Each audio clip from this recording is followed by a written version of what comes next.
तुम अपनी कायरता को आने वाली पीढ़ी पर लाद कर जाना चाहते हो, ये सच है। तुम तो शांति से चले जाओ, आगे आने वाली हमारी जो पीढ़ी है जिसको तुम पैदा करके जा रहे हो धर्म युद्ध के लिए, वो संकट में पड़ेगी। तो तुम आज कर लो ना जो करना है। आज क्या दिक्कत है? तुम्हारे खून में पानी है, कर लो जो करना है। लेकिन हम अपनी कायरता को स्वीकार नहीं करते हैं, उनको दोष देते रहते हैं, उन्होंने ये किया, उन्होंने वो किया, है ना, तो पता नहीं क्या क्या कहते रहते हैं। तो हमें तो उस बात पर विश्वास करना चाहिए, वो बात जानने की कोशिश करनी चाहिए। अच्छा, जिसके पास धर्म है वो डरेगा या जिसके पास अधर्म है वो डरेगा? अधर्म है वो डरेगा ना। तो डर कौन रहा है? कौन डर रहा है?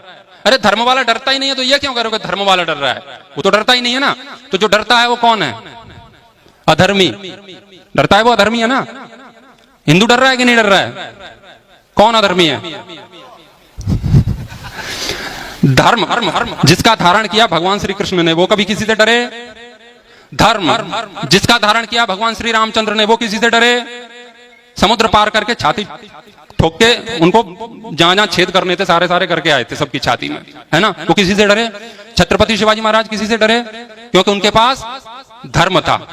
संभाजी महाराज किसी से डरे? उनके पास क्या था? धर्म था। हमारे आदर्श भगत सिंह किसी से डरे? स्वामी दयानंद किसी से डरे? स्वामी श्रद्धानंद किसी से डरे? नहीं डरे, क्योंकि इनके पास धर्म था।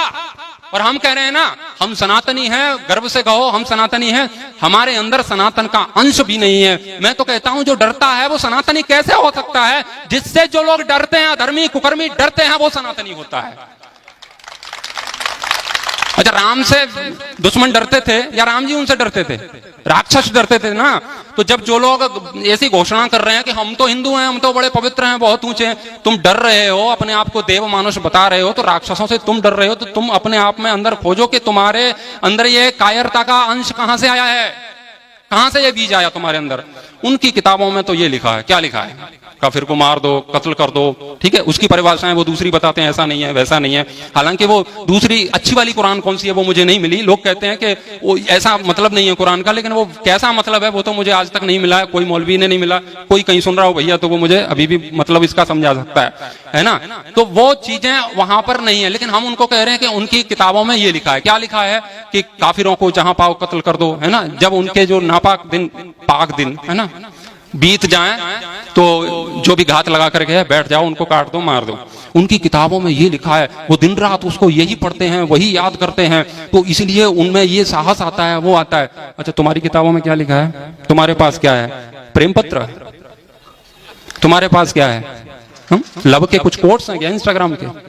तुम्हारे पास भगवत गीता है, तुम्हारे पास वेद है, रामायण है, महाभारत है, ब्राह्मण ग्रंथ है आपके पास दर्शन है, उपनिषद है, आपके पास तो बहुत कुछ है। लेकिन तुम पढ़ो तब ना, तुम्हारे पास तो बहुत कुछ है। वेद तो कहता है इंद्रम वर्धन्तो अप्सरः कृण्वन्तो विश्वमारं अपघ्नन्तो रावणः। अपने आप को श्रेष्ठ बनाओ, शत्रुओं का संहार करो, उनकी छाती पर चढ़ के अपना भगवा ध्वज गाड़ दो, ये कहता है वेद मंत्र तो। लेकिन हमने कभी पढ़ा नहीं।